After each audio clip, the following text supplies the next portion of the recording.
খুব সহজে আর পুর ভরা ঝামেলা ছাড়া এভাবে কড়াইশুঁটির কচুরি বানিয়ে দেখতে পারেন, দারুণ লাগে কিন্তু খেতে। কড়াইশুঁটি নিয়ে নিয়েছি এখানে বেশ খানিকটা, আর নিয়ে নিয়েছি আদা আর কাঁচা লঙ্কা, এটাকে পেস্ট করে নেবো। আর পেস্ট করার সময় আমি জল দিয়ে ওটাকে পেস্ট করেছিলাম। আর এখানে 500 গ্রাম ময়দা নিয়েছি, যে পেস্টটা করেছি সেটাকেও দিয়ে দিলাম। আর এটাকে দেওয়ার পরে স্বাদ অনুযায়ী আমি এখানে নুন দিয়েছি, একটুখানি চিনি দিয়েছি স্বাদের জন্য, হিং দিয়েছি, আর রোস্টেড ধনে জিরে গুঁড়ো সেটাকেও দিয়েছি। আর এখানে শুকনো লঙ্কা দেওয়া ছিল গুঁড়োটার মধ্যে। আর বেশ খানিকটা সাদা তেল দিয়ে ভালোভাবে প্রথমে মেখে নেবো। প্রথমে কিন্তু আমি একটু জল ব্যবহার করবো না, এইভাবে ভালোভাবে মেখে নেবো। পরে যদি জলের প্রয়োজন হয় তখন আমি একটুখানি জল দেবো। ভালোভাবে সব মাখা হয়ে গেছে, তারপরে আমার এরকম টাইপের হয়েছে।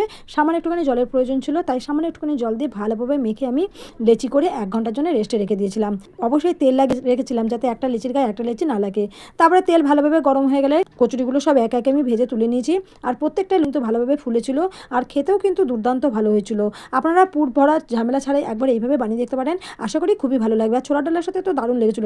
ভালো লাগলে লাইক, কমেন্ট আর শেয়ার করে দেবেন, আর নতুন হলে সাবস্ক্রাইব করে দেবেন।